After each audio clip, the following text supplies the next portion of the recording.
Right, half a day. All right, we are live. We are live. Okay, Naizon Ratu, give me 1 second.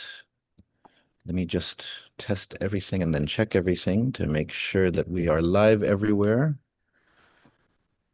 Naizon Ratu, por favor. Hungan. We are live on YouTube. Gaigigi. Hungan. Enige. Gaigigi Instagram Loquids and check Facebook. Sa imanam ko lokwe, the manam ko need their Fanatsu also as well. They need to know how their nieces and nephews and godchildren are doing. Hungen. All right, Enigi. All right. Half a day todo samzo gwana hujung estigin nuevo episode Fanatsu, and this is the 400th episode of Fanatsu. Biba! Woo! Iba. Biba! It is so exciting because Hungan atten todo tsungi, man. 400 episodes ago, I had 3 less kids. I had a lot less tsungi. Hungan, wow. But as we reflect on 400 episodes later for Fanatsu, it is important to think about how Fanatsu started. It was started as the podcast for Independent Guåhan with Manny Cruz, and I am so glad that as we reflect back, si Guåho na may sagwiniga halimestina Zoom, I am here with Independent Guåhan Kulu members so that we can talk about the movement. We can talk about the group. We can talk about what we've accomplished over 10 years. We can talk about where the movement is going.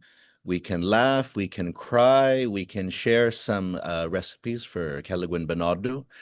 We can do all sorts of things. But I think that this is a time because 10 years, 10 years later for Independent Guåhan, and some of us were there at the very beginning. Some of us have come a little bit later and helped sustain and keep the movement going. And so I'm so happy to have all of us here now. And so as we think 400 episodes later for Fanatsu and then Independent Guåhan 10 years later as well. And so first off, let's Nihita introduce and Maisa hit por favor. Let's introduce ourselves and why don't we do it like this? Let's talk about how we came to independence first. Like what inspired us to kind of take this on, because although for all of us, we know that independence is a very natural thing, it's a normal thing, but part of the work that we've done is make it more natural and normal for people to be critical. But I think even in our own lives and our own families, independence is something where there might be stigma, there might be resistance. Some of us might have had tough conversations with our American flag underwear wearing cousins, for example, or what's it called? The people who don't want to give up the McDonald's, the aircon, the indoor plumbing, all sorts of that for decolonization, those types of tough conversations. And so, but one of the things that I find is that those conversations are a little bit different from when I started as an activist. And part of it is because of the work that we and others have done in terms of pushing these issues. And so introduce yourself, but then also talk about what brought you to decolonization, to independence. And Nihita tutuhun zan si Victoria. Por favor, algo finito. Day, Guadalupe Victoria Lola Leon Guerrero. I've been the co-chair of the Independence Task Force with Miguel now for, I think, 11 years. I think we started a year, maybe 2 years before we formally organized Independent Guåhan 10 years ago. And it was because Auntie Trini Torres, who had then been the chairperson for the Independence Task Force, had really felt strongly that the task force could use like younger, more energized and involved leadership. And so for me at that point, I really felt that in terms of all of this is voluntary, right? And it's completely heart work. It comes from the heart. And so to kind of put this kind of time and energy into something, it really needs to feel like you're moving in a direction and building in a direction that's going to sustain not just this group, but our whole island community. And so independence felt like a solution. It felt like a lot of the activism that I was involved in at that time was in response to something, in particular, the massive military buildup plans. And so it felt like we were responding and we were doing all of this work, and it wasn't making the kind of difference that it should because we are a colony, and that truly to make that difference, we need to be independent and sovereign. And so, really, that's been my motivation behind wanting to do this work. Seduce Mossy. Seduce Mossy. And then let me hand it off now to Carrie Ann, who just started drinking something ay day dispensa zo. Muller, no, okay, go ahead. Carrie Ann, put favor. Because you didn't introduce in my Saholoque. And then how did you get into sort of this work too? How did you get connected to independence? Hafide, Wahusi, Carrion, Apati Borja. I got involved with Independent Guåhan, in 2015 when we first started developing and meeting. Prior to that, I was doing organizing out here in the Bay. I'm currently out here in the Bay. But I started organizing, doing youth organizing with PI young folks in Frisco in the city, and continued on organizing within the Filipino community, both youth work as well as human rights work in the Philippines as well, and just kind of organizing. Then we also had Pamagsides back in the day, which is when I went, Miguel, Vic, a couple other folks. Sabina was a part of that when she was still out in the Bay, Hopi. Who else? There's a lot of folks who are out here. Yeah, Um, Jamela, Jamila, and Nick, Nye, oh yeah, that's right. mm-hmm. Bunch of different folks. And so around that time was when, yeah, started to get more involved with what was going on back home. And by that time, I'd already been traveling back home a little bit more. Um, and just started to learn more about the our political relationship with the US, and then organizing with Femicides and being more connected um, back home. And then when I finally moved back home in 2014, didn't really do too much work, just was kind of looking, observing, listening. Um, and then I got invited into Independent Guåhan and some of the work, well, the task force in particular. And then from there, we started having conversations about, yeah, creating Independent Guåhan. What would that look like? I remember having meetings at my apartment with folks. Um, and yeah, and just understanding the history, right? And understanding how us being a colony of the US, how it affects me personally, that my grandmother is from Sumai, which is now Naval Station, right? And how that connects to where we are today, and then wanting to learn more about our relationship, understanding all these different struggles all related to our occupation by the US, right? And how important it is for us to have our independence and what that could look like. Um, in addition to, right, all of the other folks I would organize with and learn about their struggles and their movements and their fight for their own independence. And yeah, wanting to connect and push for it for our own peoples and island. Seduce Mossy. Seduce Mossy. And Hariwan, Tautau Alaska, Pescador Alaska, Hungan, Tautau dissertation. Hi. Half a day, and if I keep repeating saying half a day, it's been a while for being around people that I really care about and who I'm inspired by. So yeah, I'm really happy to be here. Anhusi Jonathan Guerrero, and people call me Juan Pescadot in Alaska. They just know me as Jonathan, so um, either or counts. Um, I I think a lot of my connections with independent Guahan would be through I think I think early on of course, growing up in Guåhan during the military buildup and occupation, but sort of that big push and um, really thinking critically about, I guess at the time I was an undergraduate psychology student and looking at um, how the like social political impacts our health. And so also I was very into learning the Chamorro language at a later time in my life. And so um, I met Maget, I think when he came back to Guam and was learning the Chamorro language then. And he invited me over to um, or he talked to me about the Independence Task Force. So he invited me on to join that. I had no idea what that was, and I'm glad he invited me, and I was able to um, learn a lot more about yeah, our the colonial situation and really how it just impacts every single thing that we go about um, in our day back home in Guahan, and even um, for those that are not in Guahan. Um, and then I think in 2015 or 2016, I was invited to participate in like a retreat for the for independent Guahan and planning just how we would engage our community. And I've been away in a hiatus in Alaska for a while for school, but just been um, really appreciating all the work that um, folks with the Commission on Decolonization and also IG has been doing. So, yeah. Sidus Mossing. Hey, they Sidus Mossing.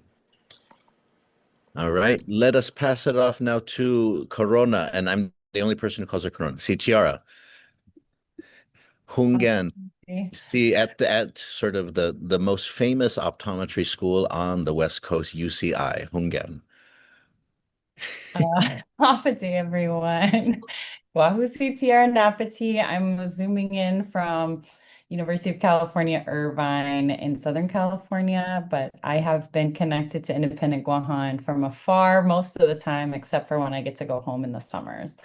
And I was just reflecting on hearing these stories of how we're all connected in different ways because I guess for me, things really kicked off in 2011 when I went back home for the first time as an adult in a very long time. And I got connected with you, Victoria Lola, you, Maget, other people who aren't in this room. Siwan, I think I met you a little bit later, met my prima Carrie Ann. All of this, I think, wellspring of things that were happening at the time for the first iteration of the military buildup um, really just were reminders of the need for sovereignty and true decolonization. And as someone who experiences, like many of our Chamorro population, living away from home, like being back home really had a major impact on me, and it made a commitment in me to return. So I'm actually coming up on my 15th birthday, coming back home every summer this year. So it's like 10 years of independent Guahan, and I've been kind of in the mix. Um, on the ground when I can be and doing what I can from afar. And I really think that all the different ways that we've been able to connect have really had an impact and ongoing kind of relationships and what it means to also carry these relationships with each other as a part of the struggle. Like you were talking about, Carrie, and the different struggles. I lived in Texas for a long time. I was in higher education there, working on immigrants' rights and justice for other Indigenous peoples. And those are the things that we see because we recognize the importance and the sacredness of our own land and the way that it matters to us as peoples of the Marianas to protect our lands and our lives and our ecosystem means that we have to be in alliance with and in support with other peoples and their struggles too. And so that's kind of what inspired me to take it on, I suppose. But I also feel like somewhere along the way, I was voluntold in various ways.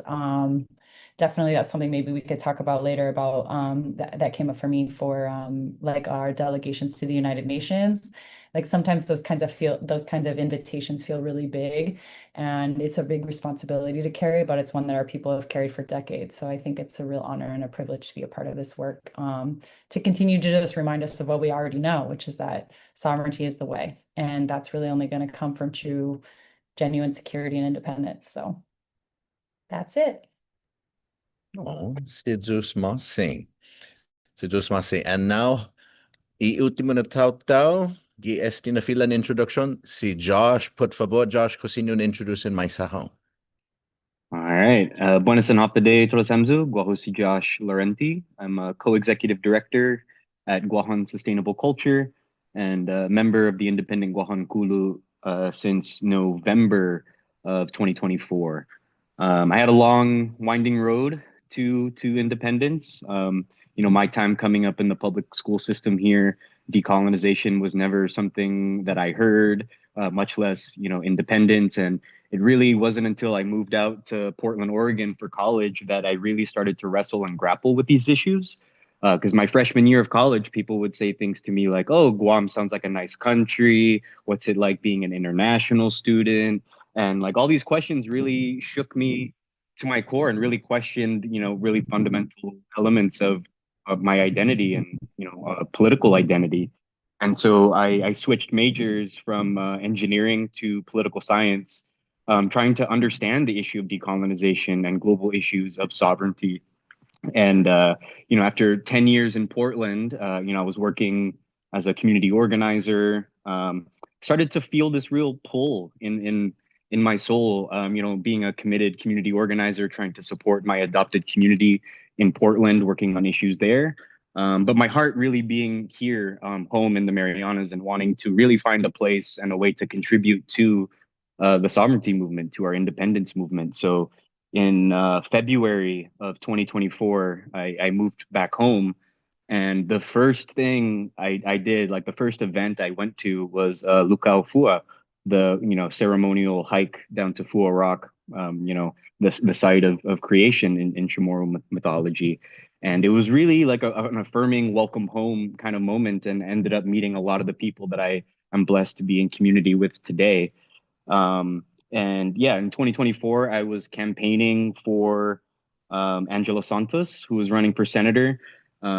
Became really close with Jesse Chargaloff, another fellow, Kulu member who was campaigning for Senator Sabina Perez.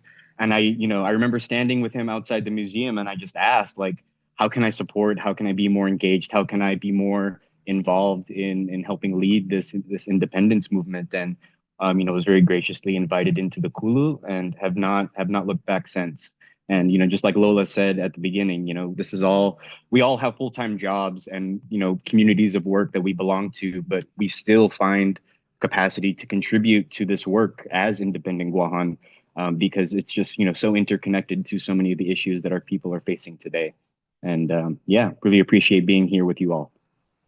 Hey, Bipa. We've already got people that are asking some questions. Excited. Jay Baza Pasqua says, Carrie Ann, Ifit, Hafa. And what's it called? Jordine Haga Sumasga Gids Aotearoa says, Tiara, I get to see you in July. She's very excited at the idea that you will both be in the same physical location, possibly this summer.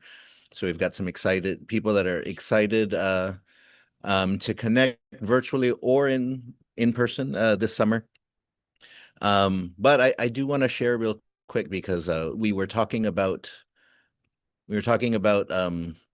sort of some of our origin stories in independence, and so this is actually earlier than Independent Guåhan started. And so, as Victoria mentioned, sort of there's Independent Guåhan, which was formed in 2016.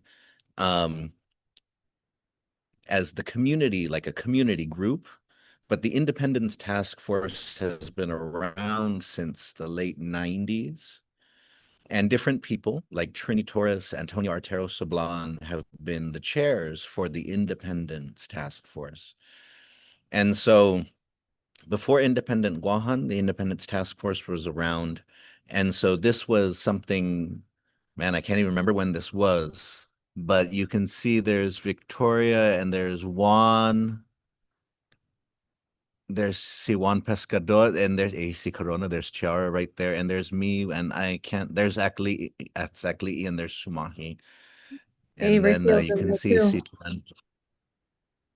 What's See that? Raf right next to you.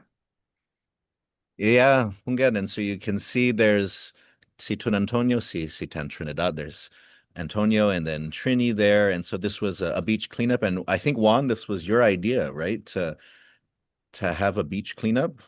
If I'm, I No, think it's probably not my idea, but I no, I we don't made it know. happen. I don't know. Anyways, we had a beach cleanup.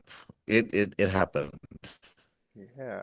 I just want to call out and make a shout out to And my so wifey, my babe since ever since. We've been in it together. Antoinette.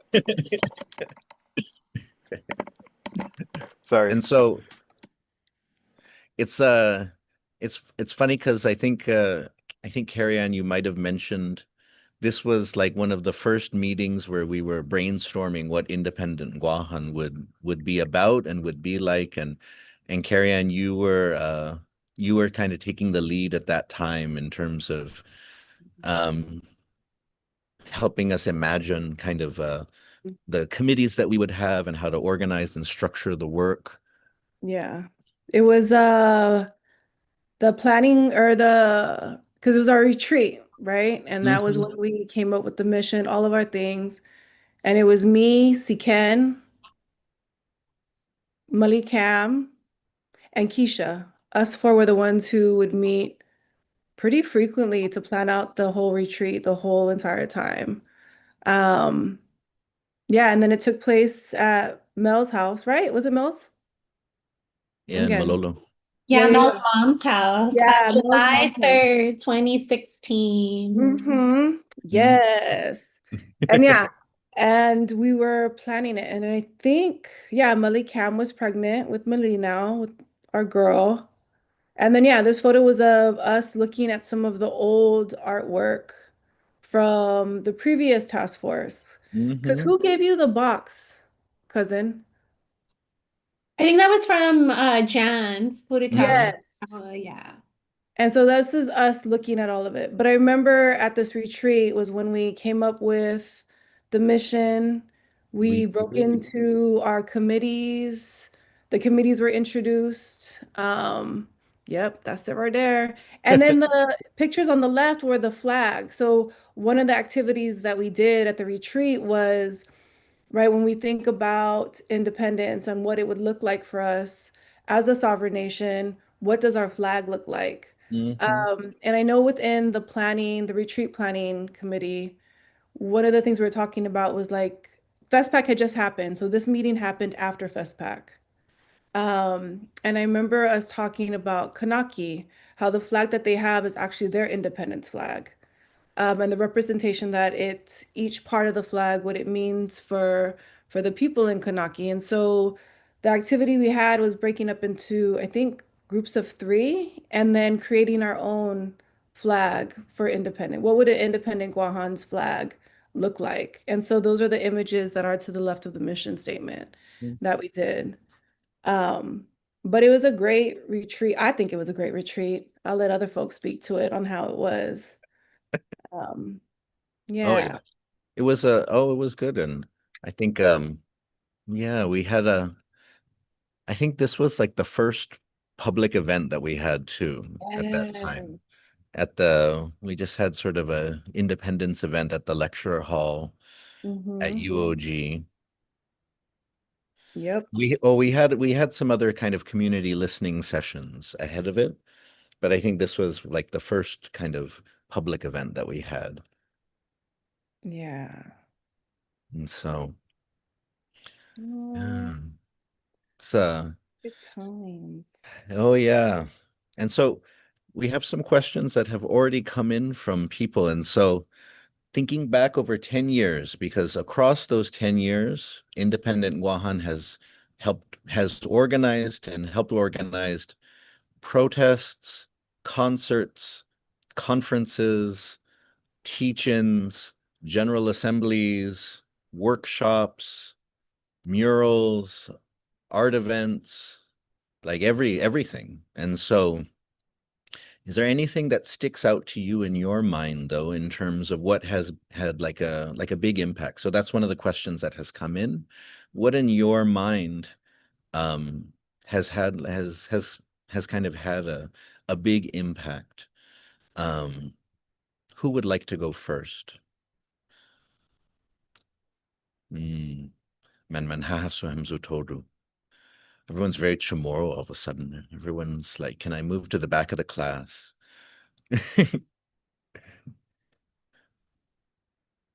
Mm. Maybe a couple of us could speak to many of us from the Independence Task Force were like basically comprising the largest delegation of us to the UN. That's one thing that sticks Oh out. yeah. Yeah. 2017. It was like the year after that really momentous,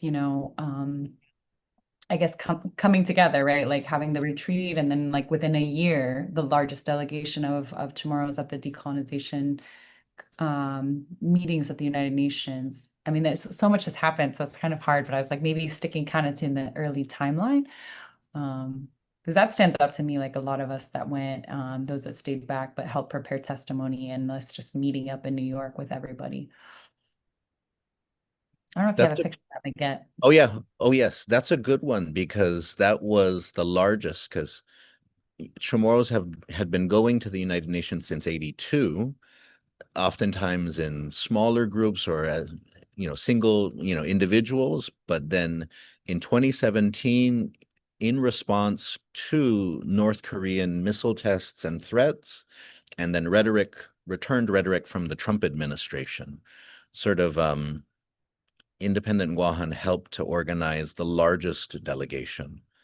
Government officials also attended, but it was really Independent Guåhan that pushed to get not just people coming from Guam, but also those who were in the diaspora, those who were out in the States.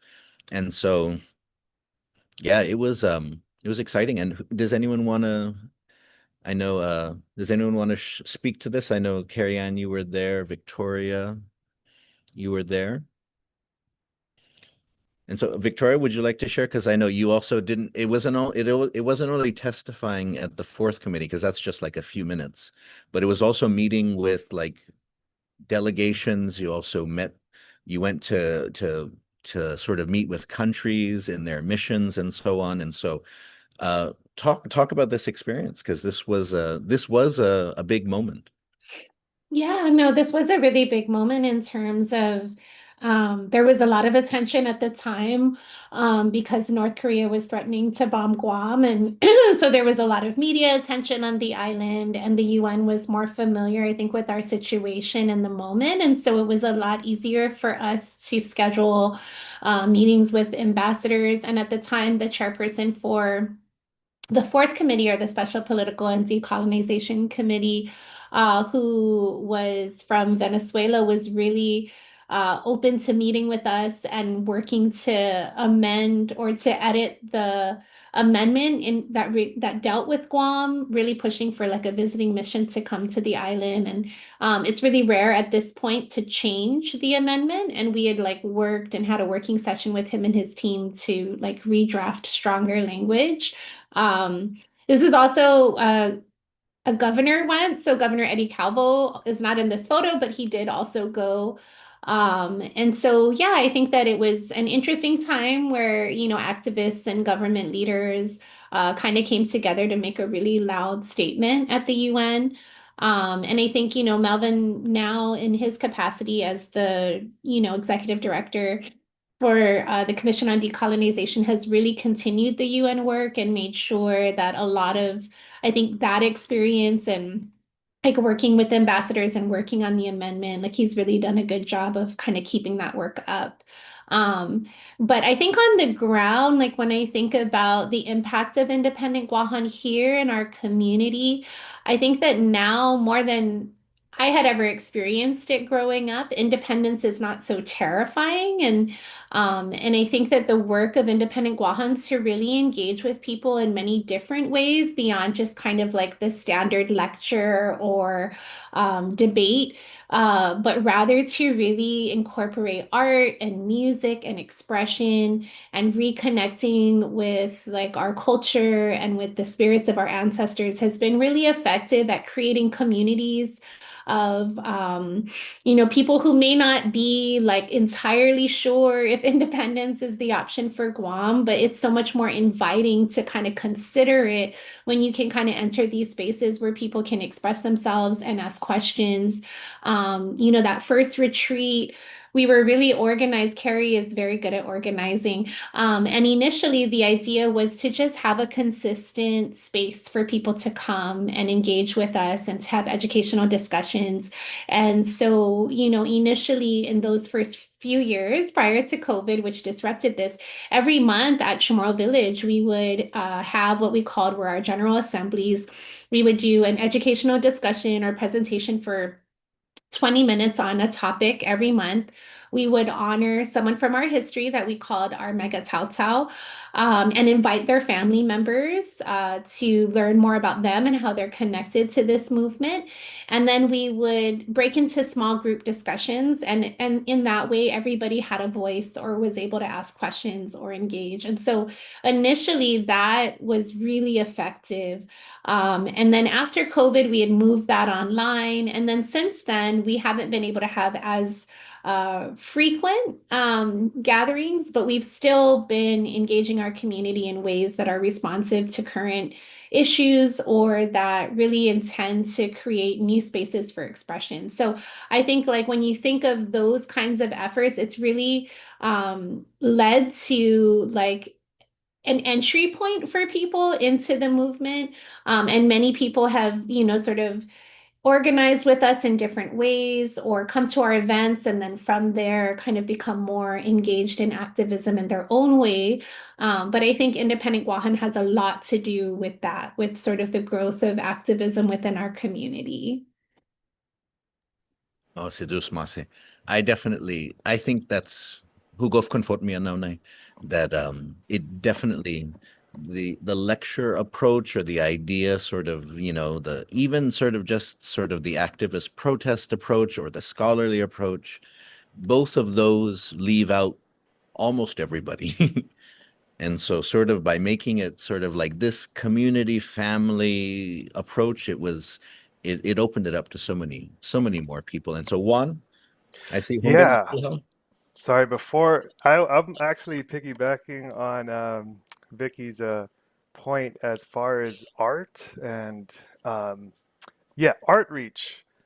I think that was a real just to support what Vicky was saying as far as um, there was the educational stuff that was being provided, that familial space and inviting, welcoming space, but also, um, yeah, I think like Nate and Key and other folks that were engaging in the art reach, I don't know what the art reach arm of Independent Guahan, really blew life into just into the vision, right? And I thought for me, that's something that I've been inspired by. It's just like um, imagining it and putting it out there like a visual, and even our musicians that have participated in expressing and um, getting the vision out there to the community has been super um, transformational. So yeah, I want to highlight um, yeah, art and music. That's been really helpful. Also, Oh the yeah. Respect the Chamorro People rally also comes to mind too. I don't know when that was in the timeline, but um, I remember that was really a point where I think we started thinking about even bigger events. So moving from the monthly assemblies to like larger um, like rallies and song festivals and stuff. Oh, Hunggan. Uh, Let me just share real quick because you mentioned art. And so the Art Reach, committee, which has had a number of people, Monica Flores on it, and then Kisa Suico, Joy Certeza, and others have all been part of, art, uh, the Art Reach Committee for Independent Guahan, and we've done a number of workshops, uh, events, and two murals, two murals, and sort of the nicer one of them, because one of them definitely needs to be fixed up in Humatak. But the nicer one is the Nalatla Sunset mural, and this was a this one of my favorite pics when everyone most of us who helped paint it, we all gathered for a pic along the fence there.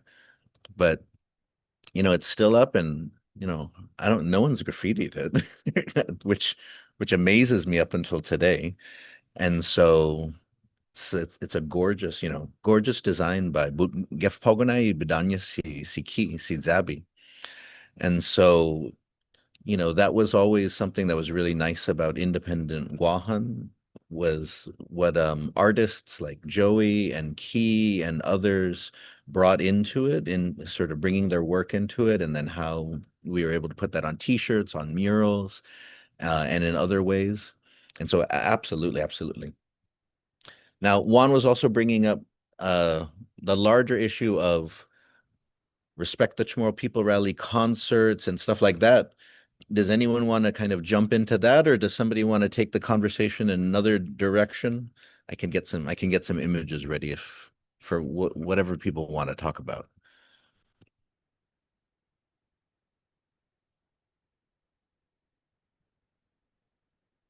What are people feeling? I love that we're all so respectful and like waiting for someone else to speak. One thing I thought of, just so we can keep it flowing, and then I'm gonna popcorn and call someone out, um, is that oftentimes, so the Independence Task Force is one of three task forces that are part of the official commission on decolonization. The task forces themselves are supposed to be comprised of 7 members with a chair or two co-chairs that attend the commission meetings, and then in between monthly commission meetings have a small budget from the government to basically organize community educational events. So that's really what the official task force is tasked with. What we ended up doing was recognizing that 7 people is not enough, especially when you think of independence and how our community views independence. And so the idea was to create this larger organization that supports that work, that has the funding of the task force, but also does its own fundraising, does its own kind of creative events, to be able to really build a movement. And so one thing that Independent Guåhan has been able to do is really not just elevate the work of the Independence Task Force, but make decolonization an issue that can't be ignored. Unfortunately, the other task forces haven't been able to generate as much participation or organize events or create materials in these same 10 years. And so oftentimes we get blamed or sort of attacked for being so active because people will say, well, why are you only promoting independence? So in many spaces, we end up actually speaking to the larger issue of decolonization because we recognize that for most people, it's like an entry point, right? And so, it really is pretty incredible that Independent Guåhan has maintained its consistency and its presence in all these years, especially in light of the fact that the other task forces have not been able to. And so I think that's something important to note, is that it's not our responsibility necessarily to promote the other statuses, but we do. We kind of are all just really committed to the idea that we need to decolonize. And of course, we will tell you all the reasons why independence is the natural way to be, the way to go. But we've also had to just in general keep the issue of decolonization active.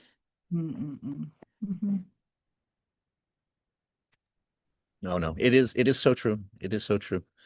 I mean, if you come to the Guam Museum and you look at the new exhibit, Zangintihita Pues Hadzi, you will see that there are three sections for each of the political status task forces, and the statehood and the free association sections are very austere. They're very sparse. They're, as my dad would say, they're very Spartan. And so, but the independence one is very it's very artistic, it's creative, it's educational, it has lots of stuff. It's got music videos, it has images from all of the stuff that we've done over 10 years. Like it's filled with life, it's filled with advocacy, it's filled with information. And so not to speak ill of the other task forces necessarily, but it's just but yeah, it is unfortunate, as Victoria was saying, that other people sort of criticize independence when really it's not our fault that no one wants to write poems about statehood, as That's what Robert I was Underwood gonna says. share. Dr. Underwood always talks about like people write poems about wanting to be free and independent, but like not necessarily becoming a state. But I did say I would popcorn, so I'm gonna call Josh out as the youngest member in the room. Yeah, what do you think Independent Guahan's impact has been? I think our impact has been really wide and far reaching. I mean, as far as like events that we put on to, move this movement forward, Luau Fua really, comes to mind. It was the first thing I participated in when I came home in 2024 and have got to work with community partners like Gimaten Guma, Micronesia Climate Change Alliance, and other partners to help organize the event. And, something that always sits in my head is understanding that things like culture and tradition aren't these aren't static things that live in the past. They are things that we actively make and breathe life into every day. And so when we organize Lukao, we come at it with the grounding of 10, 20, 50, 100 years from now, our descendants are going to look at what we do, the spaces we create, the chants that we chant, and we'll look to that as tradition. And I think it's really, really important for the longevity of the movement to create these spaces that are purely and uniquely Chamoru, and spaces that honor our legacy and create space for people to think like, how can I live more sovereign? How can I show greater respect for our ancestors who were free and independent here for thousands of years. And independence it's in our blood. It's the natural way to be. And so it's really important that we create these spaces to remind people that independence isn't something that's wholly new to us. We are reclaiming something that our ancestors had. Yeah. No, let me share some images of Luau Fua, Josh, real fast for people that might not be familiar with it, because it is something that Independent Guahan didn't necessarily start. It was started by groups like Our Islands Are Sacred, Hinasu, and others. But it was wonderful, sort of, when the opportunity came that Independent Guahan could, help keep it going and help kind of to, be custodians of it, and then work with others to sustain it, to grow it. And so Luau Fua, for those who are unfamiliar, is sort of one of the ways in which people and Hadziesina Tauta. And I feel like I get lots of photos of Pariwan, of Siwan Pescador. I'm like a nature photographer for Juan Pescador. I'm just kidding. Hey, anigi si Mali Victoria. Oh, ito na na nani. Iya day. This is from 2020 Luau Fua. And so this is to commemorate the start of the Chamorro New Year to Maiguini. It is to set intentions for the new year. It was started for a whole bunch of different reasons, and it really, I think it goes to what a number of us have been touching upon, that um speaking through a message of independence which only speaks in a very explicitly political way, or like a scholarly way. It doesn't reach a lot of people. It's kind of like trying to convince somebody of something by fighting with them directly, arguing with them directly. It's not the way to really convince them. You need to convince other people in indirect ways through example.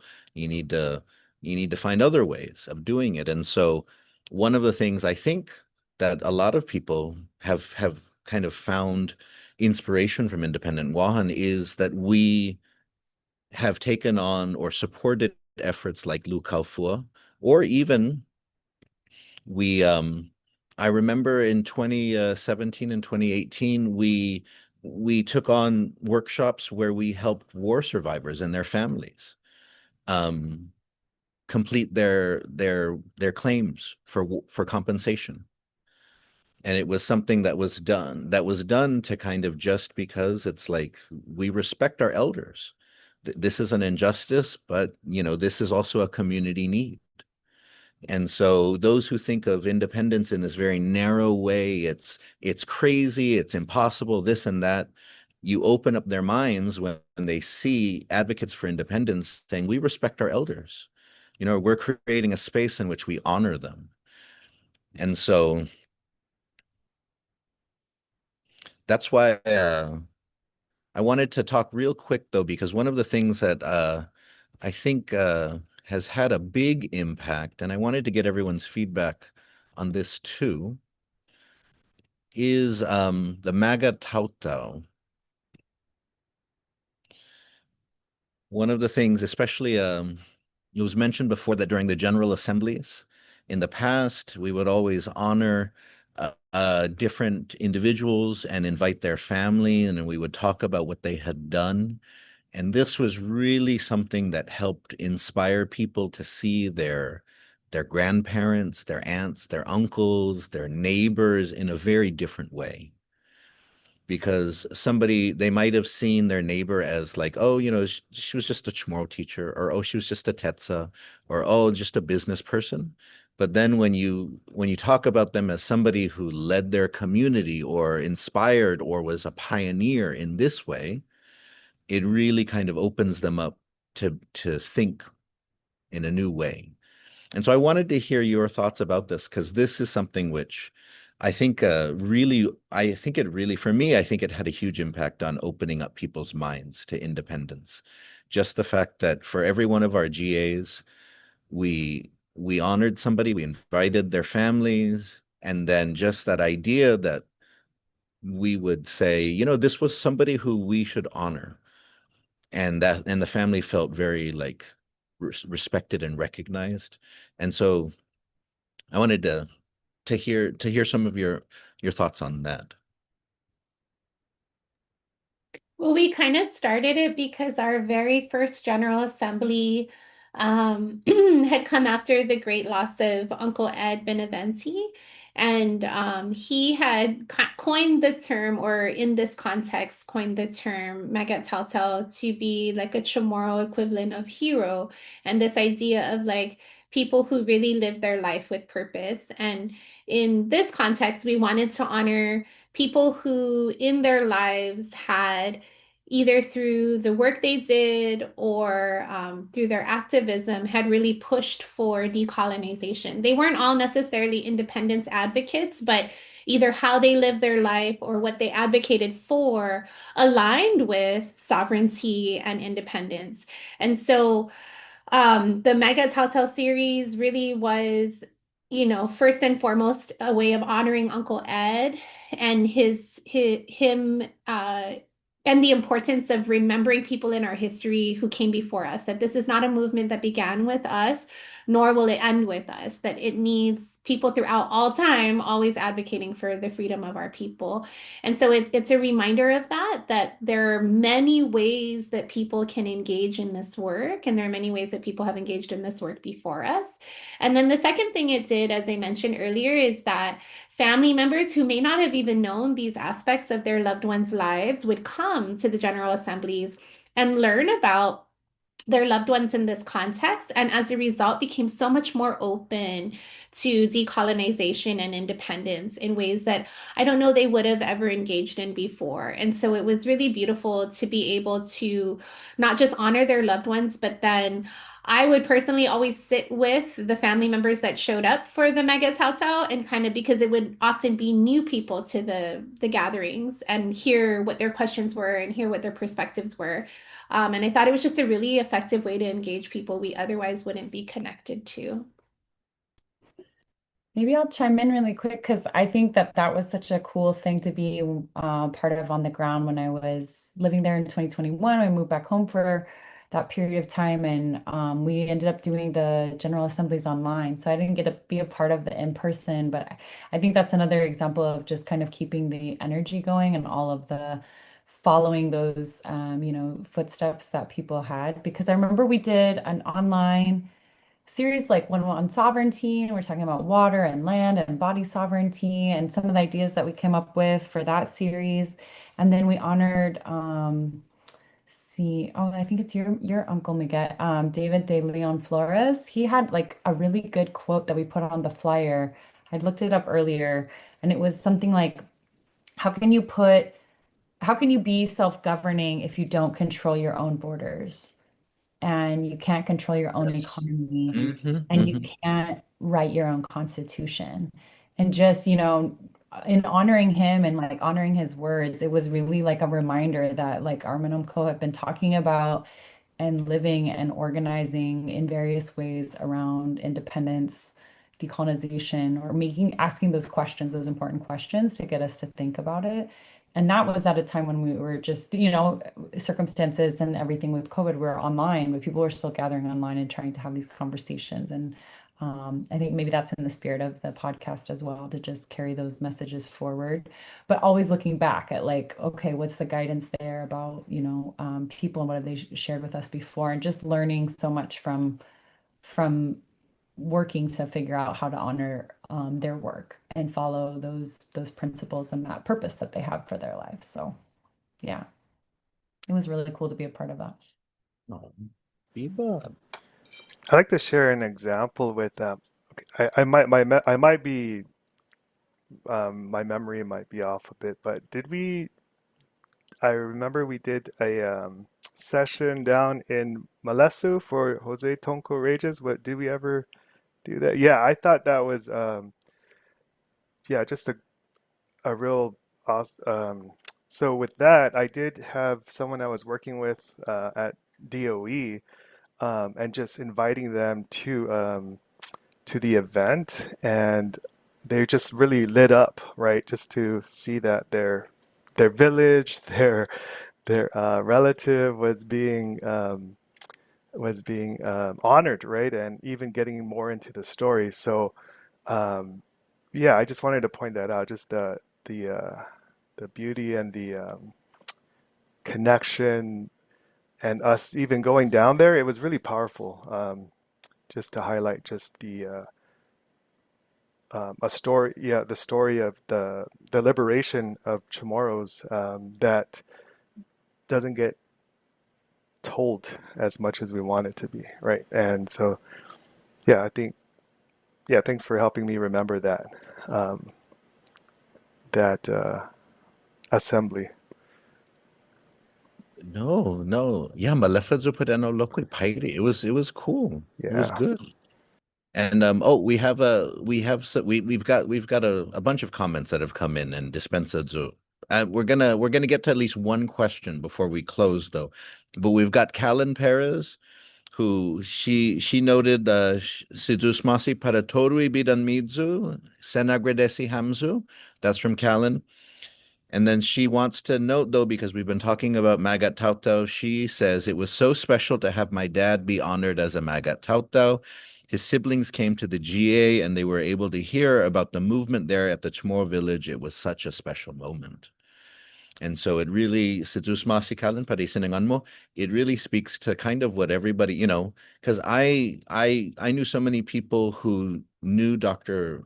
Perez, but didn't know sides of him, that came out in the GA about how, he was he had this activist dimension to him, how he was so, how he had all of these potentially radical qualities to him too.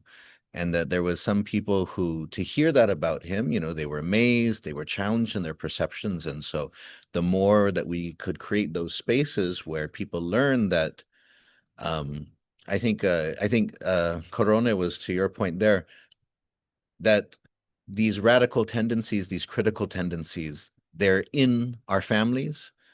They've been in our families for a while. So don't freak out. Don't freak out. It didn't start with Angel Santos, you know. It doesn't start with your kid who's protesting. It was there ever since. And so now we do have I want to get to at least one question. Um, does anyone have this question came in on Instagram. The question though is there, and thank you for this dialogue. You are all true powerhouses of our community. Is there anything that you've learned from other Pacific Island independent nations that we should consider in our own movement? And so is there anybody that wants to share an insight looking to other Pacific Island nations? Anything that we should learn? And in our general assemblies, in our educational materials, we would sometimes talk about this, right? How some other island nations have used their sovereignty in order to protect certain things that we aren't able to protect right now. They're able to use their sovereignty to make deals, negotiate, speak out on things that affect them. And so, does anyone have anything that they would like to share? Um, anything, anything that they would want to highlight?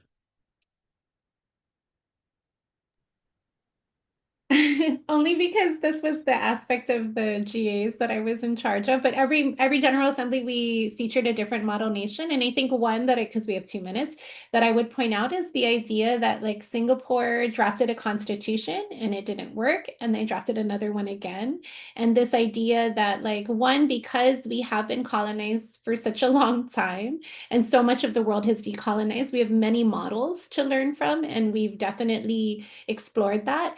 But the idea behind that is that we're going to fail, but we're going to get back up again. And I think a lot of people are just afraid to try because they're afraid to fail. But failure is not the end. It can also be a beginning. And if we're always operating in this sense of like, we're not going to try something new because we think it will fall flat on our face. Well, we as a people have always been able to rise, and we will. And there are many examples of this in other places. And so if your reason for not even considering independence is fear of failure, then I hope that this gives you hope that that's not a reason to continue to accept less than we deserve.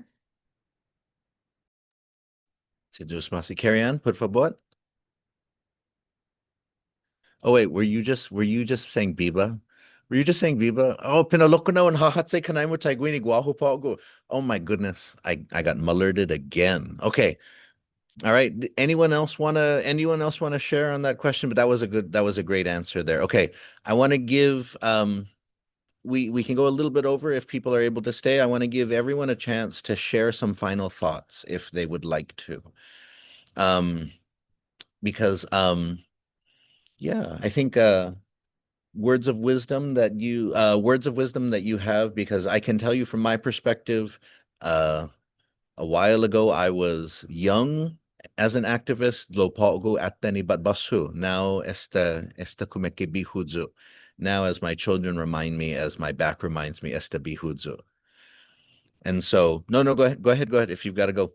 But if anyone wants to share any sort of ajos. And so if anyone wants to share any sort of final words of wisdom before we log off, especially thinking about words for the next generation of activists. I think one thing I'll say is, yes, Independent Guåhan started back home in Guåhan, but not I think. I believe like even if you are not back home and you're out here in the diaspora, wherever that is for you, whether that's here in Cali, up in Alaska, New York, wherever you are, Germany, right? You can still be involved, right, with the work that Independent Guahan does. Um, you don't necessarily have to be back home, especially now with the way things cost, right? Like we were just having a conversation just now of going home over the summertime in July, and tickets right now are 2,500, right? So it's hard and difficult for our people to travel back home all the time, but it doesn't mean that you cannot be involved with Independent Guahan, that you cannot do work and help push for independence out here, particularly like here in the continent. And I think that's one of the things that made it really successful in terms of 2017 is you had folks from Independent Guahan who were already back here in the Bay or elsewhere within the continent who were able to organize other folks to write testimony, to petition to testify at the UN. And then even at one point, we had a Bay Area chapter here of Independent Guahan helping to push because sometimes the work that we do is important for those who live out here on the continent, right? To help push certain initiatives, to help push certain ideas and things versus for our folks back home where it isn't necessarily easy to travel out here and do certain things. Um, so I just want to push that out that yes, even if you are out here in the diaspora and you do believe in independence and you do believe in the mission of Independent Guahan, and support our work, there's a lot of different things that you can do to help support the work back home. And I think my Prima Tierra is a perfect example of that, right? Whether that looks like fundraising, doing things to help the work back home, right? Social media, helping promote stuff. If you are a great graphic designer, create some stuff, like work in collaboration with Independent Guahan. There's so many different ways, but I just think it's important because sometimes we think, oh, well, we're not back home, so we can't do anything. And it's like, no, you can. Just figure out, get in contact with us, right, with Independent Guahan and figure out what are the ways in which you can help support. And I don't think there's anything too small to help independence or Independent Guahan or the movement back home. Everything helps. The little things that you can do helps. So kind of remembering that for folks who want to do this work and want to help support in whatever capacity or way that they are able to. Hey, Biba, Sidzus Mase. And Chiara, your prima said your name, pues Hagu Pagu. That's voluntold popcorn rules. Oh, okay. Well, I just want to return the flowers. I think it's just really, I guess, a good reminder. Like we're having this conversation on the 400th episode of Fanachu. We've been doing this for a while, from those who just joined to those of us who've been here in the various iterations before the task force became the version that it is now. And sometimes we have to step away and sometimes we come back in. But I think kind of the wisdom that we're bringing is what other people have told us. You got to do what you can to keep your fires going back home. So you got your gifts and your talents, you put them where you need them, the energies that you can. And if you have questions, this is the time to ask them. I think we all owe it to ourselves and our future as a people. To not be complacent, to not be satisfied with the status quo, because we know the fruits of that labor and we are worth much more. So, yeah, a plus one that. Sidzus Mase.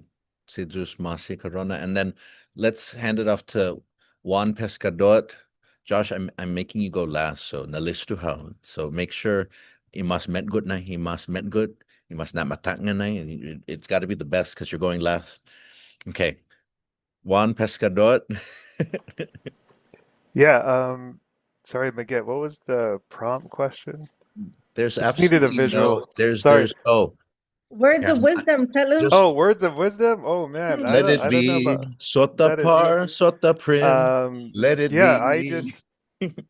I just like what other folks have shared with connecting, getting involved near or far. Call you could call your For those in the diaspora, you could call your political representatives that can vote, you know, to introduce about Guahan or whatnot. But I think just doing a simple thing with connecting and following right now and getting that conversation started is a big thing. Um, yeah, no, I really appreciate the time to think through and think back on just how much I've learned um, from from everybody actually. And yeah, so that was really a big nice reflection. Thank you. Um, that's No. it for me. Oh, Josh.